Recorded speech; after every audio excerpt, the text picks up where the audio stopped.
맛이 날 때까지 귀에서 피가 날 때까지 탈탈탈탈탈탈 털어드립니다. 뉴스터워치 세 분의 투머치 토크와 함께합니다. 강찬호 중앙일보 논설위원, 박성태 사랑가사회연구소 연구실장, 김준일 시사평론가입니다. 안녕하세요. 네, 안녕하세요. 오늘도 털 게 많아요. 지나간 거 분석해야 되고 오늘 거 예상해야 되고 앞으로 거 또 예상을 해봐야 되기 때문에 근데 이런 생각이 들었어요. 이게 헌재 재판관들이 저희 방송을 비롯한 여러 방송을 보고 신문을 보고 읽고 하는지 모르겠지만 막 우리 평론가들이나 정치인들 해석하잖아요. 그거 보면 무슨 생각할까? 아니 아무것도 아닌데 얘네들이 왜 이렇게 의미를 부여하는 거야? 이럴지 어떻게 알았지? 이럴지 궁금하긴 합니다만 어쨌든 김태현의 정치쇼 들을 때는 어떻게 알았지 아마 할 것 같고요. 그렇죠. 나머지에서는 그냥 웃는 경우들이 많을 것 같아요. 과한 해석이다. 내지 뭘 모르고 하는 얘기다. 이런 김태현 정치쇼를 들을 때는 절로 모르게 아마 좋아요를 그분들도 누르지 않을까 하는 생각도 듭니다. 네. 듣고 계신 헌재 재판관 8분 여러분 들으시고 좋아요를 눌러주시고 일단 누르시고 강찬호 논설위원의 오늘의 해석이 맞으면 그대로 놔두시고 아니다 싶으면 다시 좋아요를 처리해 주시기 바랍니다. 왜 그러세요? 좋아요 눌렀으면 계속 간직해 가야지. 그렇구나. 일단 오늘 좋아요 8개 확보. 헌법재판관 8분 확보예요. 저기 이 한덕수 총리가 기각을 많은 사람들이 예상을 했어요. 탄핵 심판. 제가 인터뷰 보면 야당 의원들도 민주당 의원들도 한번 기각될 것 같아라고 이제 얘기하는 분들이 있었는데 이게 근데 문제는 이제 결론보다 이 숫자 기각 5, 각하 2, 인용 1 각각의 의견들이 다 나올 수 있는 거예요. 네, 그렇습니다. 네. 한덕수 총리 탄핵을 통해서 제일 눈여겨본 포인트는 뭐예요?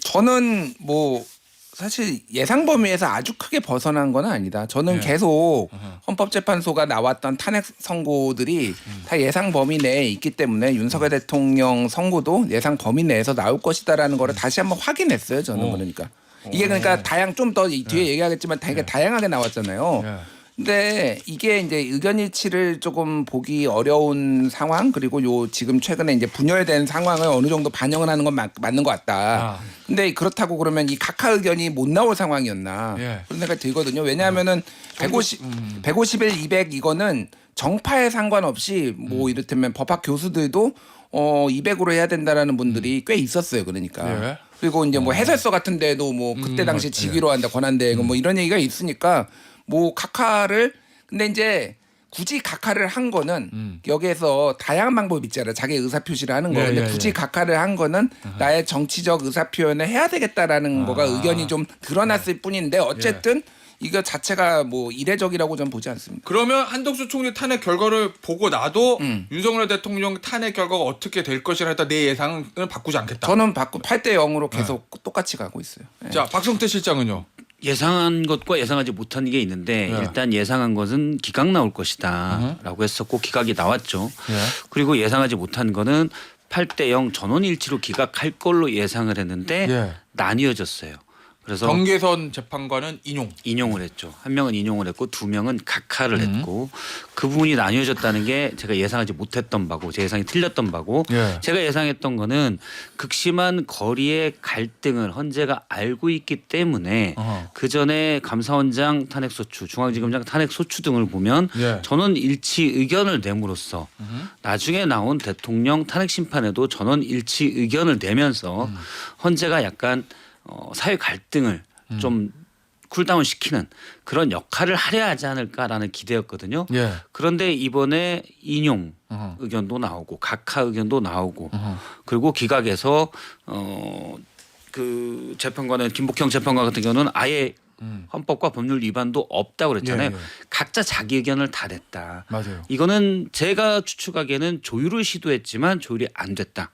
이렇게 봐야 되고 그러면 윤석열 대통령의 탄핵 심판에서도 인용 기각 이렇게 나뉘어질 그냥 그렇지는 않을 거라고 봐요. 세세한 사실관계에서 의견이 나뉠 뿐이지 전체적인 의견에서 기각은 없을 것이라고 전 지금도 확신을 하고 여전히 박성태 실장은 8대 0. 당연하죠. 왜냐하면 많은 분들이 이게 이제 잘못된 건데 논리적으로는 아무런 관계가 없는 건데 예를 들어서 감사원장 기각, 한덕수 총리 기각 이렇게 되면서 이러면 윤석열 대통령도 기각하냐라고 우려하고 걱정하는 분이 많거든요. 근데 많은 분들이 감사원장 기각, 한덕수 총리 기각 이거 야당에서도 그렇게 예상했던 바예요. 예. 원래 예상했던 게 간 겁니다. 제가 말씀드린 약간 의견이 나뉘어졌다는 거 예. 그게 좀 달랐을 뿐이지 원래 예상했던 바대로 가고 또 하나가 있는데 그건 뭐냐면 조율되지 못한 부분이 제가 그 의견이라고 그랬잖아요. 예. 조율된 부분도 있어요. 뭐요? 예를 들어 비상계엄의 위법성에 대해서 판단하지 않은 부분 그리고 검찰의 수사 기록을 증거로 쓰느냐 예. 이런 부분에 대해서 판단하지 않은 부분 저는 이거를 적지 않았다는 것은 적지 않기로 조율됐다고 봐요. 왜냐하면 이것도 그러면 서로 간에 약간의 이견이 있다. 그러면 이게 이견이 있어서 기각이냐 그건 아니에요. 여러 사실관계 중에 네. 극히 일부분일 뿐이다. 그렇게 봅니다. 알겠습니다. 강찬호 논설위원은 제일 눈여겨본 게 뭐예요? 의견이 좀 뭐 같은 얘기인데요. 네. 저는 뭐 간단히 요약하면 이제 헌재가 가리려고 엄청 노력했지만 그냥 다 들켰다. 이건 뭐예요? 아까 좀 전에 제일 좋은 얘기를 했는데 사실 그 제일 사람들이 이제 관심을 갖고 들여다본 거는 한덕수 이 총리 탄핵 부분에서는 예. 소위 그 내란이라든가 계엄이라든가 이런 거에 대해서 헌재가 어떻게 판단할 거냐 그런 게 조금이라도 뭔가 이제 들어가면 아 이게 윤 대통령 탄핵 심판에도 그대로 연결되는 거 아니냐 바로미터가 되는 거 아니냐 했는데 다 가렸잖아요. 맞아요. 다 거기에 대해서 판단하지 않고 그냥 그 부분은 바로 사실관계 들어가서 한덕수 당시 대행이 뭐 이른바 그런 행위에 윤 대통령의 그런 문제에 대해서 뭐 방조했다라든가 뭐 이런 거 그런 증거가 없다. 그냥 그래버렸잖아요. 그러니까 그래서 그 행위가 불법이냐 아니냐 이거는 안 따진 거예요. 그래서 가렸단 말입니다. 그런데 좀 전에 이제 다 얘기했듯이 이게 뭐 8대0 내지 간단히 생각하면 이거는 1시간 만에 끝난 거기 때문에 90분 만에 끝난 거기 때문에 8대0으로 간단히 가볍게 기각 뭐 이렇게 나오지 않을까 했는데 쫙 쪼개졌잖아요. 여기서 다 들켜버렸다 이거죠. 어제를 기점으로 제가 보니까 뭐 이게 뭐 결코 이 보수 성향이라고 볼 수 없는 법조인들 예를 들어 설주환 변호사라든가 뭐 김광산 변호사 이런 사람들이 본격적으로 얘기를 하기 시작했어요. 그러니까 뭐냐면 이거를 보니까 이번에 아마도 윤 대통령 탄핵은 5대3 정도로 기각이 될 것 같다. 인용이 될 것 같지가 않다. 이 얘기를 본격적으로 하기 시작했습니다. 본인들 방송에 나와서 왜 그러냐면 이 아까 말한 대로 우선 정영식 조한창 이분은 절차에 완벽하게 이제 그 올인을 한 거예요. 뭐 이건 보나 볼 것도 없이 200석이 정족수인데 왜 이걸 151로 했느냐? 이거 안 된다. 이런 거 아닙니까? 이거는 굉장히 가장 이제 보수적인 한마디로 그 사람이 범죄를 저질렀는지 안 저질렀는지 따지기 전에 그 사람이 재판정에 쓴 거 자체가 이게 적법한 절차였느냐 이런 거잖아요. 그러니까 그래서 그 사람 재판정에 끌고 온 행위 그 과정 자체가 200표가 필요했는데 192표로 한 거 아니냐. 그러니까 이건 따지지 않고 그냥 돌려보내겠다.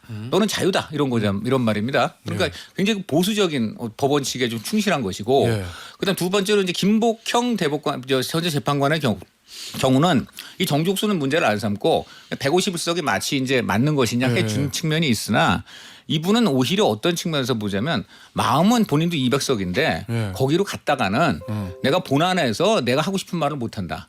그러므로 나는 일단 정족수 이 문제는 그냥 두 선배들이 하는 거는 두 분한테 맡기고 나는 일단은 이 문제는 그냥 뭐 다른 분들하고 보조 같이 하면서 나는 본격적으로 내가 기각을 하는 이유는 뭐냐면 한마디로 이 부작위 하지 않은 거죠 뭐냐 그 헌법 임명하지 않은 것 이 부작위가 위헌이 아니다. 위법이 아니다. 이거를 내가 분명하게 이른바 설시를 해야 되겠다. 이런 생각으로 했다는 것이기 때문에 그리고 굉장히 이제 이 부분에 대해서 가장 쟁점이 되는 부분이잖아요. 한마디로 이게 임명한 거 분명히 헌법상 문제 있는 거 아니냐 하는 건데 정면으로 얘기를 한 거예요. 이게 저 뭐냐 임명하라는 거는 맞는데 상당한 기간 이렇게 둘 수도 있고 한데 하루 만에 이런 식으로 하는 거는 전혀 죄가 되지 않는다. 이렇게 돼버린 거란 말이에요. 그러니까 굉장히 강력하게 그것도 자신이 생각하는 어떤 법철학 원칙을 얘기한 거죠. 그 세 명이 그래서 지금 아까 말한 그 변호사들이 법조인들이 이런 지금 상황을 보니까 이 세 명은 윤 대통령 탄핵 본안에서는 기각 내지 각하. 그러니까 예를 들면 특히 김복형 이런 분은 아예 기각을 할 가능성도 있고 나머지 두 사람은 각하를 할 것 같기도 하고 뭐 그래서 좌우지간 5대3 한마디로 인용에 필요한 6명의 표가 모이지가 못할 것 같다. 이런 얘기를 본격적으로 하기 시작했기 때문에 그런 의견들 어쨌든 해석인데 강천호 의원의 해석 저도 그 지금까지 그런 쪽으로 추적을 해왔는데 저도 왜냐면 저도 그 전부터 여러 가지 다른 이제 그 상황들을 보면서 저는 이제 나름대로 그 가능성을 많이 봤어요. 근데 저도 이걸 보고 솔직히 굉장히 놀랐습니다. 저는 우선 각하가 둘만 나온 것도 사실 굉장히 놀랐고 왜냐하면 이거를 제가 좀 전에 우리 김준일 평론가 잘 얘기했는데 이거 웬만한 법조인, 웬만한 경력 이상의 법조인들은 다 이건 200이라고 해요. 그리고 결정적인 거는 헌재에서 참고로 쭉 해왔던 주석서, 해설서에 그렇게 돼 있어요. 하여간 네, 그러니까. 어쨌든 강천호 의원의 해석도 두 분은 8대0. 네, 저는 지금 현재 물론 모르죠. 최종적으로 모르지만. 뭐 현재 이런 저도 얘기를 보면 5대3 가능성이 상당히 커졌다 이렇게 봅니다. 5대3 가능성이 그것 때문에 그것 때문에 그럼 나머지가 다 설명이 되죠. 그러니까 왜 지금까지 이른바 민주당이 저렇게 가진 거 많은 정당이 왜 굳이 천막 당사까지 쳐가면서 그렇게 망언역 임명을 하고 난리를 치는지 그리고 왜 그렇게 헌재가 14일도 있고 21일도 있고 심지어 28일도 있는데 14, 20일 다 놓치고 지금 현재 상황 봐서는 28도 굉장히 힘들 것 같아요. 그래서 이런 건 도저히 이해가 안 돼요. 이거는 그러니까 여러 가지로 볼 때에 저는 5대3 가능성이 이 어저께 한덕수 심판을 통해서 상당히 그 가능성이 물론 100% 이제 그렇다고 할 수 없지만 커졌다 말씀드립니다. 자, 두 분이 반론이 있으실 것 같은데 짧게 반론할게요. 그러니까 길게 하셔도 돼. 절차적 엄밀성을 따지는 거는 지금 상황으로 봐서는 맞는 것 같고요.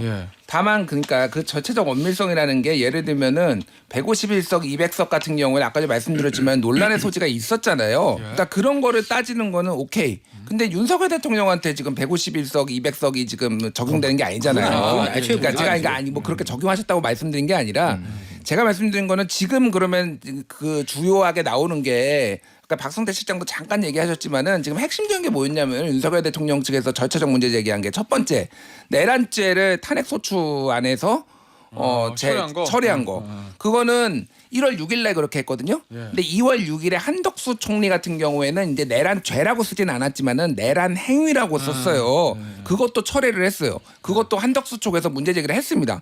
그러면 그거에 대해서 만약에 그게 심각한 문제였으면은 그러면은 헌법재판관들이 뭐라고 적시를 했었어야 돼요. 그거에 대해서 만약 이견이 있는 분들은 이거는 뭐 기다 아니다 그러니까 그런 걸 해야 되는데 아예 언급조차 안 했잖아요. 그리고 아까 전에 이제 검찰의 수사 보고서 뭐 피신 조서 이런 것들 공수 그것도 한덕수 측에서 똑같이 얘기했거든요. 그것도 안 됐다라고 하는 거는 모르겠어요. 한덕수의 탄핵 심판에서 그게 언급이 안 됐다고 해서 윤석열에서 반드시 안 된다라고 보장은 안 되지만은 기본적으로 컨센서스가 그런 절차 문제에 있어서는 그쪽 윤석열이 제기한 주요한 것에 대해서는 딱히 문제가 없다라고 지금 보는 것이 더 합리적인 관측이다. 박 시장 저는 이제 많은 분들이 실제로 뭐 5대 3인 것 아냐라는 얘기들이 있긴 있어요. 실제 야당에서도 그런 우려들이 나오고. 민주당에서 그 우려를 해요? 우려가 있죠. 그런데 일부가 있죠. 근데 저는 그건 이른바 의구심이에요. 의구심이라는 거는 이게 같은데 좀 너무 믿기 때문에 근데 혹시 이런 게 생기지 않을까? 이런 거거든요. 그러니까 사람의 감정이 의구심에 빠질 때 제일 불안해집니다. 의구심이 언제 제일 많이 나면 연애할 때 제일 많이 나요. 혹시 저 사람이 바람 피는 건 아니야? 뻔히 믿는데 이게 믿기 때문에 혹시 뭐가 아니야? 이게 내 감정을 지배하는 거죠. 아닙니다. 경험이 아니고 관찰이에요. 보이는데. 관찰입니다. 관찰입니까? 그런데 예를 들어서 뭐 그 정읍사에 나오죠. 진대랄 드디어 올세라 이게 의구심이에요. 그런데 예를 들어서 지금 그게 지배하고 있는 거예요. 그래서 이게 너무 그러니까 이성적이지 않은 건데 이게 너무 과잉돼 있다라고 생각이 됩니다. 이성적으로 각 개인은 물론 감성에 의해서 많이 움직이지만 사회가 이성으로 움직일 때 헌법재판관이 더군다나 헌법과 법률에 따라서 판단할 뿐이 대통령이 군대를 국회와 선관위에 난입시킨 이 사건만으로 어떻게 기각을 시킵니까? 제가 절차 문제로 따진다면 하나 눈여겨볼 만한 게 김복형 재판관이 그러니까 헌법재판관 임명 한덕수 총리의 임명 부작위에 대해서 그 얘기를 한 게 있어요. 그러니까 12월 26일 오후 2시 56분인가에 국회에서 헌법재판관 3명을 선출하는데 여야가 합의하지 않으면 임명을 안 하겠습니다. 이거를 그 약 2시간 전인 1시에 한덕수 대행이 기자회견을 하면서 얘기를 해요. 김복형 재판관이 이거는 통지가 오기 전에 밝힌 거기 때문에 의미가 없다. 이렇게 얘기를 해요. 그건 마치 미란다 원칙을 고지하지 않았기 때문에 당신의 체포는 무효요. 이런 것과 비슷한 거거든요. 그러니까 절차를 그렇게 따지면 그럴 수 있지만 헌법재판은 제 상식으로는 이건 징계 재판이기 때문에 실질이 더 중요하지 그렇게 생각하지는 않거든요. 근데 김복형 재판관이 그렇게까지 엄격하게 절차를 따졌다면 저는 한 분 정도는 이 절차 문제를 문제 삼을 수 있겠지만 나머지에서는 이 아주 실질적인 문제에 대해서 그럴 건 없다. 알겠습니다. 여러 몇몇에 대해서 뭐 사실관계에 대해서 몇 분이 이건 난 이견이 있어라고 얘기할 수 있지만 증거는 다 누가 가지고 있냐? 예. 국회 CCTV, 선관위 CCTV, 방송 카메라가 이미 다 가지고 있어요. 이걸 기각시킬 수는 없습니다. 예. 자, 이거를 보면 우리가 이제 내부에서 일어나는데 알 수는 없는데 이제 그냥 우리가 생각하기에 일반인들 특히 생각하기에 왠지 여야 지도부는 좀 알 것 같잖아요. 그냥 느낌에 뭐 근거는 없는데 왠지 뭐 이재명 대표는 뭐 좀 정보가 있을 것 같고 권성동 원내대표도 정보가 있을 것 같고 실제로 어떤지 모릅니다 우리. 근데 그럴 것 같잖아요. 그들은 많이 아는 것 같고. 앞서 이제 강천호 위원이 했던 그 얘기인 건데 민주당이 지금 조급해하는 거 보면 뭔가 5대3 쪽으로 5대3이 맞는 거 아니야라는 여러 논거들 중에 하나가 민주당의 지금 행동이거든요. 그냥 기다리면 될 텐데 왜 저렇게 조급해하지라는 그 부분 아까 지적한 거잖아요. 그게 너무 두드러지니까. 예. 그리고 사실 그리고 마은혁을 임명하라. 그러니까 헌재 쪽에는 빨리 선고하라. 빨리 파면을 선고하라. 예. 그리고 이제 최상목 권한대행이나 현재는 이제 한덕수 권한대행한테는 뭐 몸조심하라는 말까지 써가면서 예. 그 어쨌든 간에 빨리 마은혁 임명해라. 이러는 거는 좀 굉장히 마은혁을 정말 임명하지 않으면 뭔가 민주당이 원하는 방향으로 일이 진행되지 않는 거 아니야? 라는 의구심을 불러일으키는 충분하죠. 앞서 이제 이소영 의원도 좀 아쉽다고 이제 하고 갔어요. 이거 그냥 이소영 의원의 핵심은 그냥 기다리고 있으면 8대 0인데 자꾸 조급하게 하면 지지자들이 불안해한다 이 얘기거든요. 어떻게 보세요? 그 민주당의 지금 이 움직임들 그게 진짜 뭔가 정보가 있어서 불안해서 그러는 거예요? 아니 그 중앙일보가 그때 취재해가지고 썼잖아요. 신촌에서 지도부 회의했는데 지도부끼리 모여서 야 너는 아는 거 없냐? 너는 아는 거 없냐? 서로 한정식집? 한정식집에서 거자로 시작되는 집 아니에요? 예, 맞습니다. 중식집입니다. 중식집부터 예. 거자로 시작되는 어쨌든 집이에요. 여기서 했다라는 거를 이제 보도를 했잖아요. 그러니까 뭐 서로 양당에서 저쪽은 보수 재판관이 알려줘서 알 거야. 이쪽은 진보 재판관이 알려줘서 알 거야. 서로 얘기하는데 제가 보기에는 다 모릅니다. 근데 아까 전에 박성태 실장이 얘기를 했지만은 불확실성이 커지면요 그냥 불안한 거예요. 지도 뭔가 본인들이 생각했던 시나리오랑 조금 달라지는 것 같으니까. 시간이 일단 지연되고 있고 원래대로 그리고 이게 뭐 내용도 모르고 왜 지연되는 거지? 이재명 2심하고 확실히 연기가 된 거야? 뭐 이거 보이지 않는 손이 작용하는 거야? 막 이제 뭔가 상상의 나래를 지금 펼치니까 이 불안감이 사실 이재명 대표 2심이 없었어도 이 정도로 불안했을까? 솔직히 저는 그런 생각이 들어요. 그러니까 이게 지금 얽히고 설키고 여러 정치 쟁점들이 있다 보니까 더 이런 불안감이 있는 건데 저는 제가 지금까지 이 윤석열 대통령 이제 계엄 이후에 탄핵 심판 들어간 다음에 한 번도 흔들리지 않았던 거는 8대 0으로 파면이다. 이거는 저는 한 번도 저는 흔들리지 좀 않았습니다. 전에 우리 김준일 평론가 전곡을 찔렀다고 보는데 이제 민주당에서 불안해한다. 이게 지금 특히 왜 빨리 안 되지 하는데 그 얘기가 있었잖아요. 3월 26일 이거 이재명 대표 이제 선거법 2심 오늘 이제 오후인데 그러니까 지금 민주당이 너무 이 헌재의 선고 기준을 자꾸만 이재명 대표 개인의 재판 일정에 맞춰서 그래요. 원래 탄핵 심판이라는 건 6개월까지 하는 것이고요. 민주당은 그리고 이재명 대표 재판에 관한 그 재판 기일을 4배까지 넘겨도 굉장히 거기에 대해서 걱정을 하는 당이 아니잖아요. 그러니까 제 말은 뭐냐면 이게 물론 대통령을 이제 탄핵하는 거니까 당연히 신속하게 어느 정도 해야 되는 논리가 있겠지만 지금 보면 민주당은 대통령을 대행하는 한덕수 대행을 탄핵해가지고 대행 체제로 가는 것도 다 감수하는 당이지 않습니까? 그러니까 제가 보니까 국정 때문에 대통령의 탄핵 여부를 빨리 결정해야 된다는 거는 지금까지 민주당 행동하고는 좀 맞지 않는다. 그렇다면 좀 전에 우리 김준일 평론가 얘기한 대로 이 이재명 대표 2심 그리고 3심 요 전에 반드시 탄핵이 돼가지고 조기 대선이 돼가지고 한마디로 3심 전에 이재명 대표가 어느 정도 사법 리스크를 해소하는 이러한 지금 목적이 가장 크다 보니까 원래 6개월까지 할 수 있는 거를 너무 지금 시간을 2월 25일 날 변론 끝났으니까 3월 14일까지는 반드시 해야 된다.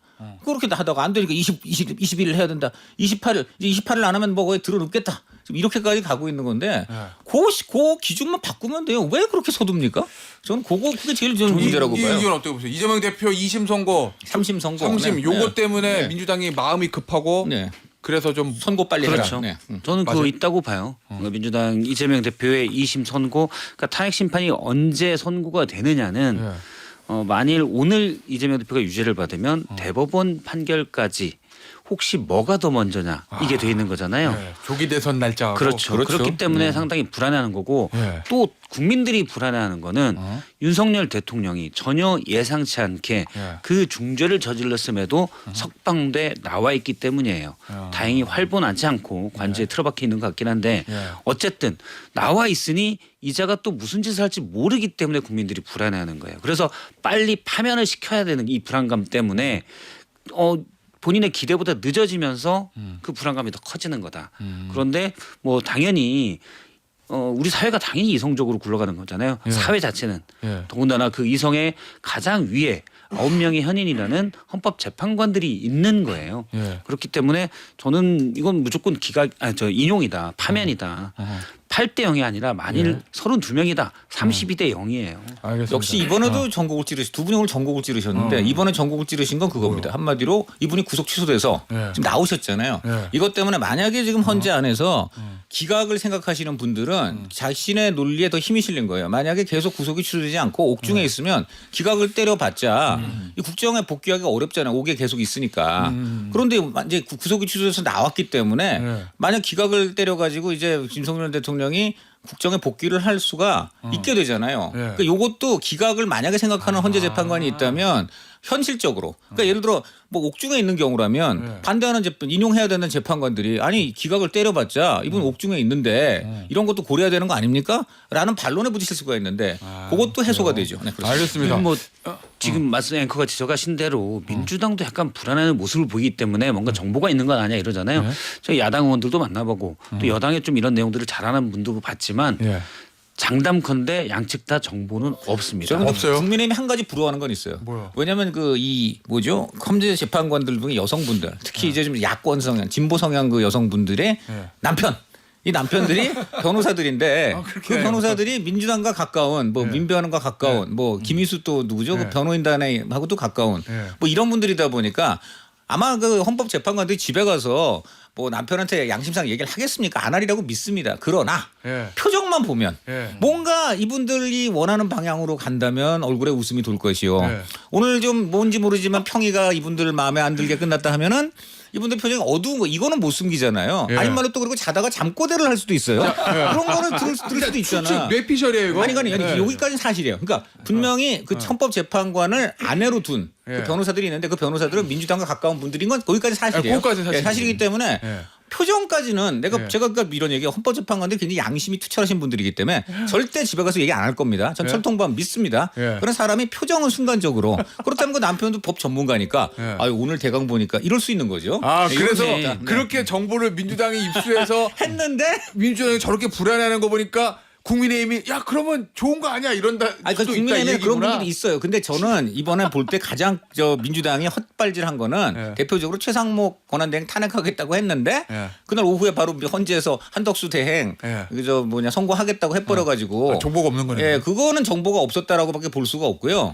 그게 그날로 갑자기 헌재가 급히 하는 바람에 미처 그 부인의 표정 변화를 살필 수 없었던 그런 상황이 있었던 건지 모르겠으나 제가 볼 때는 그렇다고 아무리 부부관계라도 그렇게 재판 정보가 그럼요. 누설되지는 않을 것이라고 저도 당연히 믿습니다. 제가 3주 전부터 늦어지고 있다. 평의가 상당히 진행이 느리다는 얘기들이 온다. 그런 얘기는 했는데 그거는 이제 사실관계를 다투는 거죠. 저는 지금 결정 가지고 다투는 단계는 아니라고 봐요. 자 2부 이제 마무리하고 광고 들을 건데 3부에서 뭐 할 거냐면 예고. 지난주에 김준일 평론가가 4가지 설을 얘기했잖아요. 예. 그게 공전이 히트를 기록했어요. 대단하네. 그래서 이번에 또 할 거예요. 앞으로의 선고 시나리오는 어떻게 될 것인지. 자 설을 준비해야 돼요 지금 시나리오를. 광고 나갈 동안. 그동안 준비하겠습니다. 알겠습니다. 자 광고 듣고 3부에서 돌아오도록 하겠습니다. 광고 나가고 BGM 나가는 2분 30초인가 3분 정도 동안 시나리오를 완성했습니다. 자 지금 열심히 집필하고 뭔가 지금 원고에다 1, 2, 3, 4 동그라미 1, 2, 3, 4 막 쓰고 있어요 지금. 아니, 그림도 되게 좋으세요. 아주 뭔가 작가의 풍모가 보입니다. 네. 선고 시나리오. 자 이거는 취재 플러스 뇌피셜 플러스 촉 플러스 뭐 이런 거예요 지금. 그럼 뭐 다 종합해서 하는 거니까 일단 지난주에 제가 말씀드렸던 게 이제 크게 4가지 얘기가 있다. 인용 기각 경론설. 그리고 두 번째가 증거 채택 이견설. 세 번째가 탄핵 순서 정리설. 네 번째가 이재명 2심 연계설. 근데 이제 어쨌든 결과적으로 4개 거기 다 맞은 것 같아 지금. 예, 뭐 이게 그러니까 복합적으로 영향은 줬겠죠. 그런데 이제 저는 사실은 이 특히 이제 네 번째 우리가 주목을 할 수밖에 없는 게 이게 이거 대선하고도 영향이 있잖아요. 이제 윤석열 대통령 파면 가능성이 높으니까 그럼 몇 가지 좀 데이터들을 제가 말씀을 드리고 그 다음에 요 썰들을 말씀드릴게요. 일단은 법원행정처에 따르면요, 2023년에 공직선거법 대법 선고일이 그러니까 2심에서 대법까지 며칠 걸렸냐? 평균 73.2일이 걸렸어요. 그건 뭐예요? 2달 반. 3달 안으로 끝났다는 거네. 3달 안으로 평균이. 그렇죠. 세 달은 공직선거법. 맥시멈이라는 얘기이기 때문에. 그러니까 1심, 2심은 또 재판 많이 하니까 길어질 수 있는데 3심은 빨리 끝났다. 그러니까 불구속 형사 사건은 평균으로 155일 걸렸거든요. 그러니까 이거는 5달 걸린 거잖아요. 그런데 이 선거법 같은 공직선거법 같은 경우는 2달 반 걸렸어요. 자, 이 데이터를 이제 오래전에 나온 거니까 다 알 거 아니에요.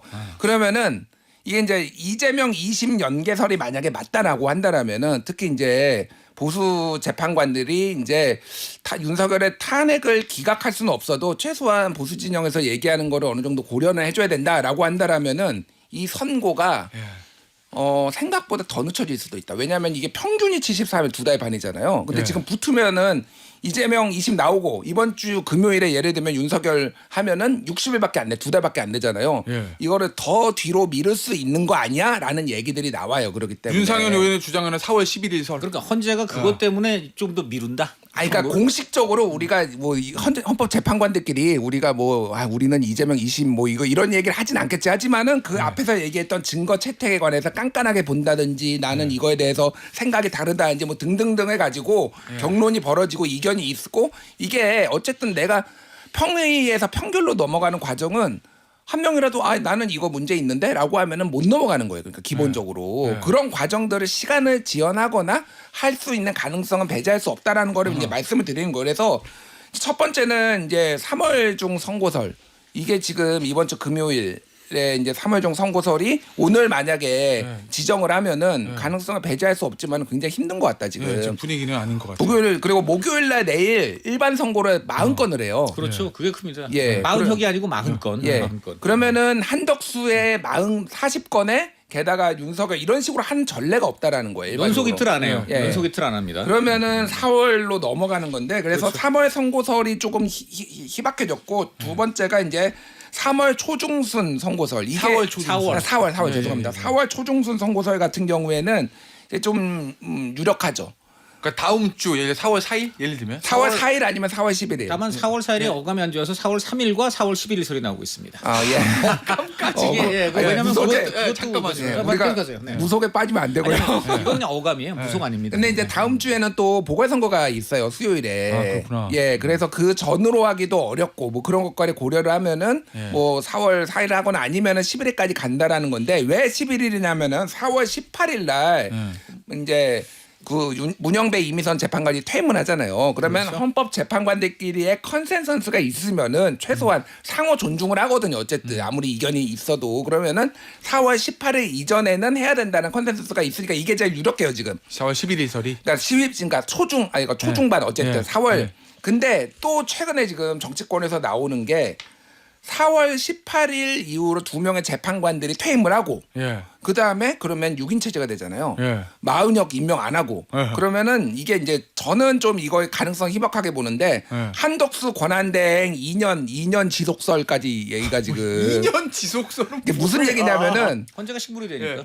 헌재가 식물이 돼버리는 거예요. 육인이니까. 자 그러면은 이제 대통령 권한대행의 경우에는 이 헌법재판관 임명 자체를 사실은 하면 안 된다라는 게 민주당 쪽에서도 옛날에 그 황교안 총리 때 맞아요. 주장을 했잖아요. 왜냐면 그러니까 이거는 국회 선출 대통령 임명이 아니라 대통령이 아예 지명까지 하는 몫이니까. 그러니까 대통령 몫을 하면 안 된다라고 하니까 따르겠습니다라고 하고 마은혁까지 임명을 안 하면은 헌재가 마비가 돼요. 그럼 이 상태로 이제 2년 동안 갈 수도 그럼 뭐 민주당에서 또 이제 한덕수를 탄핵을 하겠죠. 근데 지금에 나온 거는 애매해요. 정말로 상당한 기간에 보고했느냐 안 했느냐 그리고 탄핵 파면할 정도로 사유가 안 된다라고 보니까 또 그러면 최상목이 또 이게 그러니까 한덕수 최상목 이런 식으로 계속 가고 뭐야 이게? 아니 그러니까 이런 얘기까지 나올 정도로 굉장히 혼돈스러운 정국이다라는 거를 말하는데 저는 어쨌든 4월 18일 이전에는 선고를 할 거다. 예, 그렇게 하나만 날짜 찝어 봅시다.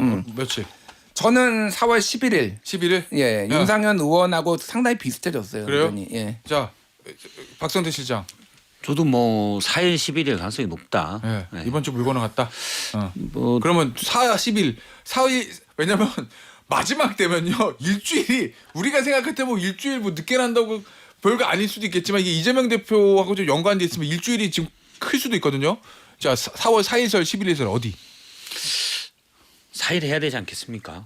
네, 4일. 너무 뭐 네. 이견 때문에 그리고 네. 앞서 김준일 평론가님이 얘기하셨듯이 일부 재판관들이 절차를 꼼꼼히 따지면서 절대 입 밖으로는 내지는 않겠지만 예. 그냥 이재명 대표 선거도 염두에 둘 가능성은 있다고 봐요. 예. 절대 입 밖으로는 안 내지만 나름 명분 있잖아. 난 절차 꼼꼼히 보겠다. 예. 명분은 있을 수가 있잖아요.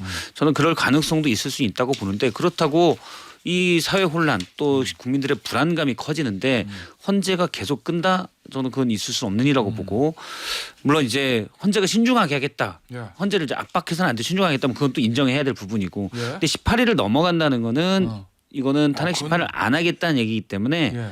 그러면 밀란이 일어납니다. 예. 헌재는 그건 분명히 알아둬야 되고 우리나라는 1960년대부터 국민들이 다 들고 일어났던 나라예요. 밀란이 일어나는 거고 그거는 절대 상상도 해서는 안 되는 일이고 4월 4일 늦어도 4월 10일 안에 끝내야 된다고 예. 봅니다. 강찬호 의원. 아니 뭐 당위적으로 그럴 수 있지만 상상도 하지 말아야 된다는 거는 조금 자유민주주의에서 어폐가 있는 것 같고 네. 상상이 충분히 가능하다고 상상만 봅니다. 약간 하고 티는 안 내는 걸로 그럼 우선 하겠습니다. 제가 볼 때는 좀 4월 11일에 한번 발표를 하는데 저는 4월 그것과 11일? 일단 네. 그렇지만 저는 지금 말한 대로 4월 18일 이후로 계속 선고가 끌리게 될 가능성도 배제할 수 없다고 봅니다. 왜 그러냐면 예. 5대3 지금 결정적인 건 결국 6표가 안 모였기 때문에 예. 그것 때문에 문영배 재판 헌재 전 재판소장 대행이 선고일을 지정하지 못한 거예요. 아시다시피 문영배 소장 대행이 선고일을 지정할 수가 있는데 예. 이분이 현재까지 보니까 이분이 원하는 지금 방향으로 판결이 날 수가 없는 거예요. 자, 참고로 그래서- 말씀드리면 네, 저희도 헌재를 요거 네. 정리해 드릴게요. 뇌피셜이다. 아니 해본 건 당연히 아니지만 네. 평의 과정에서 매일 회의를 하잖아요. 그렇죠. 네. 그 회의에서는 어이 김준일 재판관 당신 뭐야? 그럼 나는 인용인데 나는 기가 이거 안 한다고 안 하거든요. 하죠. 네. 그런데 서로들 얘기다 보면 감이 오잖아요. 그래서 지금 그런 이 사람보다. 거예요. 네. 그리고 그렇죠. 선고일을 네. 지정하면 그날 아침에 자 표결. 마지막으로 표결을 봅시다. 나 인용, 나 기각 뭐 이렇게 그렇죠. 한다는 네. 건데 그렇죠. 네. 지금 들려오는 자 강찬호 위원의 얘기는 네. 지금 문영배 소장이 네. 야 이대로 가다간 그날 아침 선고일에서 평결하면 인용 안 나올 수도 있겠는데 그렇죠. 라는 생각이 들어서 그것 때문에 지금 계속 결국 이제 보이는 거죠, 표면적인 책임은 문영배 지금 소장 대행이 예. 왜 지금 우리 민주당이 예. 왜 선고 빨리 안 하느냐 할 때 표면적인 책임은 일단 문영배 대행한테 있어요. 왜냐면 예. 문영배 대행이 기일 정하면 그냥 그뿐이거든요. 내일 해 그럼 네, 그럼 하면 되는 거. 근데 안 하고 있잖아요. 그러니까 왜 안 해? 하면은 결국 문영배 대행이 원하는 지금 결과가 당장 보장이 안 되기 때문에 그렇다고 볼 수 있는데 추정이에요 이거는 추정이죠. 문영배 추정인데 대행이 원하는 결과가 뭔지 물론이죠. 몰라, 물론 우리는. 그런데 예. 그래서 그리고 이제 뭐 그걸 다른 말로 표현하면 예. 이 의견이 잘 예. 집합이 안 되기 때문에 예. 정리가 안 되기 때문에 그렇다 그럼 이렇게 표현할 수 있겠죠. 그런데 그렇게가 지금 문영배 대행 입장에서는 지금 말한 대로 이제 10일까지 최선을 다해서 어떻게든 이제 이른바 의견을 정리해서 어느 정도 이제 그야말로 평결을 할 수 있겠다. 한다면 할 수 있는 게 11일 정도 되고 왜냐면 본인 18일 마감이. 근데 그때가 돼도 도저히 의견이 정리가 안 되고 내가 볼 땐 지금 도저히 이래 갖고 정리가 안 돼서는 평결을 못 하겠다 한다면은 본인은 그냥 18일 날 이미선 재판관하고 나가게 되고요. 알겠습니다. 그다음에 이제 아까 말한 대로 그다음에 계속 식물이 되는 건 아니고 한덕수 대행이 아마 임명을 할 겁니다. 뭐 논란이 있겠죠. 그렇지만 이번에 마은혁 재판관 임명위원이라고 하면서 대통령 권한 대행이 헌법재판관 임명을 의무가 있다고 했어요. 물론 그것이 국회가 선출한 것이라고 했는지 모르지만 일단 지금 누구죠? 한덕수 대행이 한다고 해가지고 민주당이 막을 수 있는 길은 없습니다. 그걸 갖고 나중에 다시 헌재 뭘 어떻게 할지 모르겠는데 그렇기 때문에 그래서 다시 이 한덕수 대행이 아마도 마은혁 후보까지 포함해서 세 명을 해가지고 구인 체제를 만들어줄 수도 있고 마은혁도 임명, 네. 대통령도 임명. 네, 그렇게 대통령 2명을 임명할 수도 있고 해서 최소한 8인 내지 9인 체제를 만들 가능성이 굉장히 높아요. 그렇기 때문에 식물이 되지는 않을 것이고 그 이후에 굴러갑니다. 근데 문제는 그렇게 되면 헌재 구성이 싹 바뀌어가지고 아마도 한덕수 대행이 임명하는 재판관은 보수 성향일 테니까 그렇겠죠. 보수가 최소한 6명, 5명 거기다 김영두 재판관까지만 가서면 6명이 되고요. 보수 6, 진보 2 내지 3 이런 구도가 될 수도 있다. 이렇게 됩니다. 알겠습니다. 네. 자, 알겠습니다. 자, 보시고 단위 예상이고 우리가 뇌피셜입니다. 아, 다 그렇죠. 네. 뉴스 투머치. 투마치 합니다, 오늘. 어쨌든 주제를 바꿔볼게요. 이재명 대표 오늘 저 2시인데 이게 또 대한민국 전국에 그냥 엄청 중요한 판결이잖아요. 어떻게 예상합니까? 진짜 모르겠어요. 저 잘 모르겠는데 예.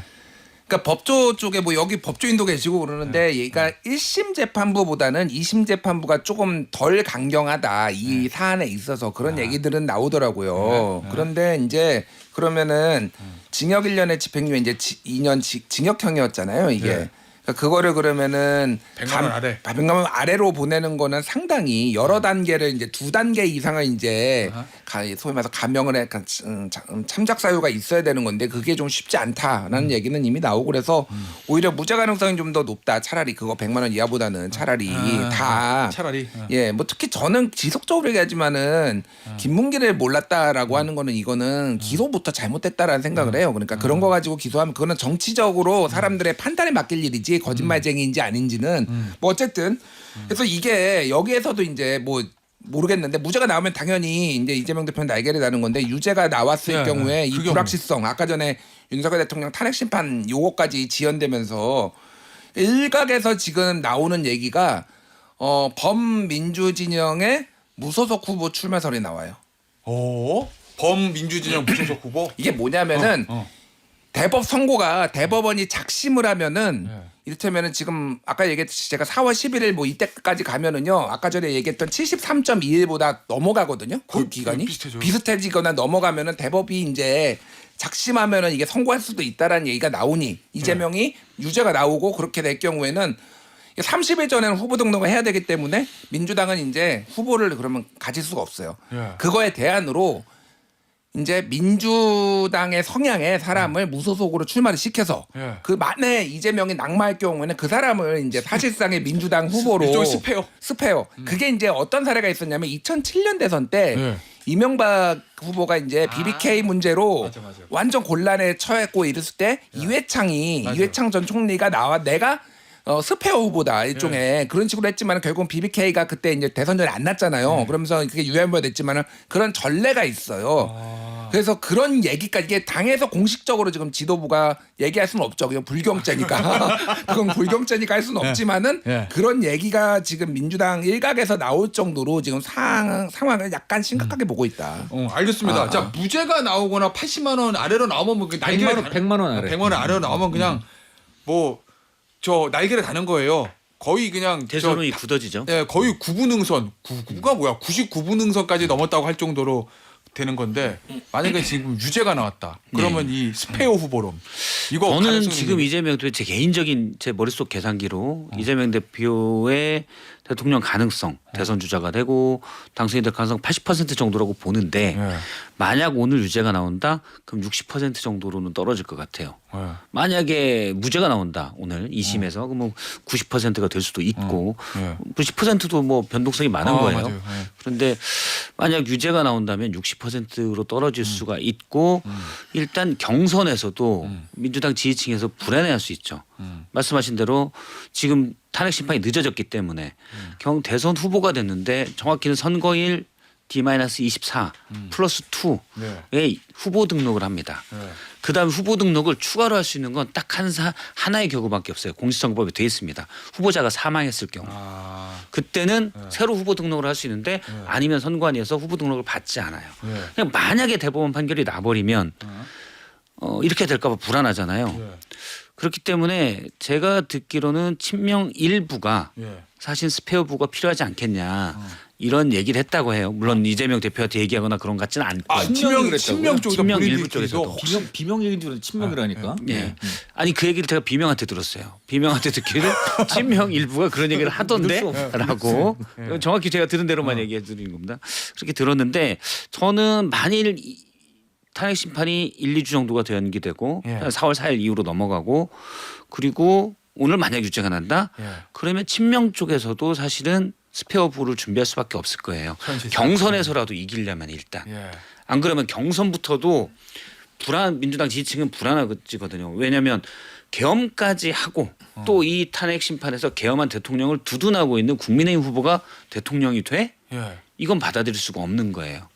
그래서 만일의 상황에 대비를 해야 된다.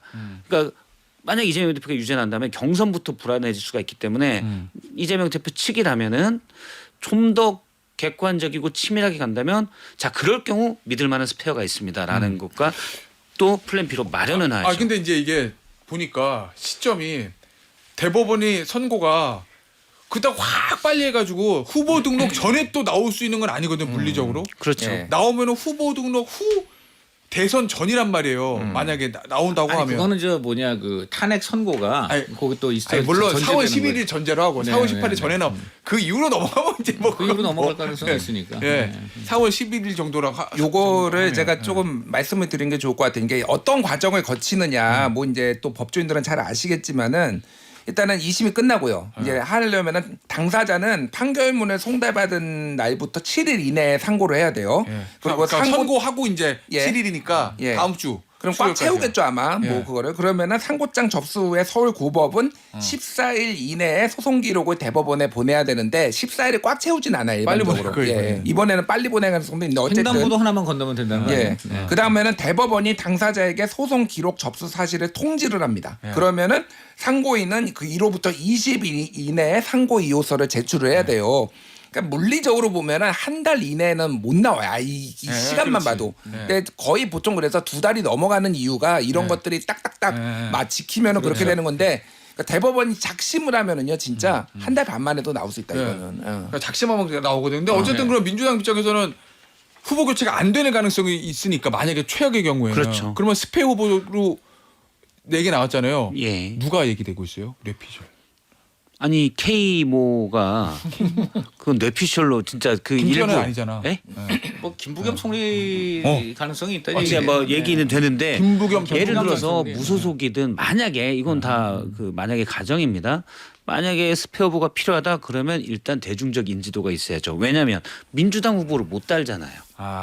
이미 다른 당 후보나 또는 무소속으로 등록을 해야 되기 때문에 대중적 인지도가 없으면 이 사람이 누군지를 모르잖아요. 민주당 후보인지를. 예. 그렇기 때문에 인지도가 상당히 강하고 많은 사람에게 적어도 비호감은 없는 예. 후보가 적격이죠. 더군다나 중량감도 있어야 되겠죠. 그럼 김부겸 네, 전 총리는? 요거는 제가 좀 보론을 해야 되는 상황인데 뭐냐면은 이게 이제 완전히 진지하게 본격적으로 나온 건 아니야. 아까 얘기했듯이 지금 그 얘기를 하기에는 너무 이르잖아요. 그렇죠. 이르죠. 그런데 비명과 친명의 온도 차이가 있는 게 예. 그러니까 비명 쪽에서는 이 스페어 후보를 친명들 중에서 세우려고 한다라는 거예요. 비명들 쪽에서 그렇게 그러니까 저쪽에 하려고 한다. 이쪽에선 저쪽에 하려고 한다. 이렇게 보고 있는 거예요. 그러니까 일종의 이게 어부질이잖아요. 예. 그러니까 절대 어쨌든 당의 주류가 이게 만약에 스페어 후보론이 현실화가 되면은요. 예. 절대 비명에 저는 세울 거라고 보지 그럼 않습니다. 누구? 아니 뭐 예를 들면은 뭐 우리가 알만한 사람들 제가 이거는 그냥 뇌피셜이에요. 뭐 당연히.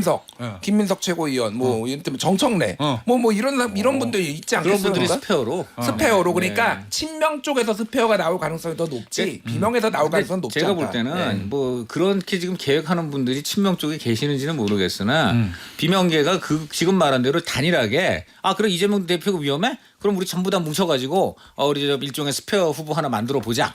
그리고 그게 뭐 친명 또는 김부겸 이거는 제가 볼 때는 예. 그냥 굉장히 그 탁상공론이고요. 예. 그 아마도 그렇게 되면 치열한 서로 간의 세력 다툼, 권력 경쟁이 생겨서 예. 아마 저 난립을 할 겁니다. 아마 저는 그렇게 봐요. 그러니까 지금 난립. 왜냐하면 지금 만약에 오늘 이재명 대표가 이제 선거권 박탈 수준의 그런 균형을 가정이에요. 받게 된다면 받게 된다면 바로 비명계에서는 불출마론 또는 대표 사퇴론. 그다음에 또 지금 탄핵이 이렇게 늦어지고 있는 건 책임론 등등을 다 지금 이제 제기할 준비를 다 하고 있거든요. 예.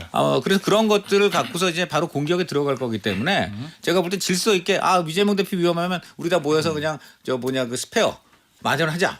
이렇게는 안 될 것 같고 뭐 그렇게 주장하는 분도 있겠지만 저는 그때부터는 이제 굉장히 민주당에서 치열한 내분 또 거기다가 당을 떠났지만 여전히 원래 뿌리가 민주당인 뭐 새미래 민주당인가 그런 사람들까지 다 이제 막 이른바 굉장히 야권이 그 분열과 내전이 시작될 수도 있다. 저는 그렇게 봅니다. 제가 상황을 좀 더 정확하게 보기 위해서 제가 아까 한 말에 대해서 좀 더 디테일을 말씀드리면 예를 들어서 뭐 친명계 핵심 또는 친명계 주축에서 주되게 지금 그걸 논의한다는 게 아니고 아이디어 친명계 그렇죠. 일원이 예. 얘기를 했다 정도입니다. 네. 알겠습니다. 자 마지막 주는 요거 보죠. 왜냐면 오늘 아무래도 오늘 이재명 대표 선거가 있으니까 그렇죠. 거기 이제 유죄 나왔을 경우 무죄 나왔을 경우 저희가 이제 경우의 수를 나눠서 얘기를 해보는 거고 뭐 무죄 나왔을 경우에는 그냥 뭐 탄탄대로 이건 뭐 그냥 공지의 사실이니까 논쟁의 여지가 없으니까 저희가 그거보다 이제 유죄 나왔을 경우에 어떻게 되냐를 좀 많이 말씀드리고 있는 거예요. 오해 없으시기를. 자 오늘 김민석 수석 최고위원이 어제 페이스북에 글 썼잖아요. 보이지 않는 손 요거. 이른바 윤희 동시 재거론을 흘려온 모 언론의 시나리오가 펼쳐지는 게 아닌지 몹시 꺼름직합니다. 이거 무슨 얘기예요? 이 시나리오라는 게? 추론컨대 이제 조선일보에서 예전에 몇몇인데 칼럼니스트들이 둘 다 좀 사라졌으면 좋겠다 뭐 이런 취지의 칼럼들을 몇 번을 썼어요. 그러니까 그래서 막 그 얘기를 하는 것 같고 이게 이제 제가 얘기를 주장을 한 게 아니라 저도 일각의 얘기를 전달한 건데 이재명 20연개설 요것까지 같이 보면서 또 하나는 이제 소위 말해서 이제 법조 카르텔 우려를 하는 거죠. 그게 그러니까 윤석열 대통령 석방 과정에서 법원에서 구속 취소해주고 그리고 즉시 항고 안 하고 검찰은 뭐 이렇게 전체적으로 조금 이 법원에 대한 불신, 뭐 헌재에 대한 불신 이런 것들을 좀 얘기를 하는 것 같은데 조금 좀 위험하다. 그러니까 이게 어쨌든 음모론적으로 비칠 가능성이 높잖아요. 보이지 않는 손 이게 이제 특히 이제 저 같은 사람들이 이제 또 이렇게 분석적으로 얘기하는 것과 김민석 최고 정도 되시는 분들이 하는 거는 좀 사람들이 무게감이 다르게 받아들이잖아요. 조금 위험한 발언이 아닌가 저는 그렇게 봅니다. 다만 하도 이제 별일이 다 일어나니까 김민석 최고 예전에 이제 계엄설 얘기했는데 아무도 안 믿었다가 맞았어. 예, 그리고 언론에서 엄청 공격하다가 조선일보가 사설로 사과까지 했거든요. 그러니까 이게 정말로 아예 없는 것인가에 대한 또 의구심을 민주당에서 가지는 것 같아요. 알겠습니다. 오늘 뉴스 투머치 여기서 마무리하도록 할게요. 강찬호 중앙일보 논설위원, 김준일 시사평론가, 박성태 사람과 사회연구소 연구실장이었습니다. 감사합니다. 감사합니다. 안녕하세요.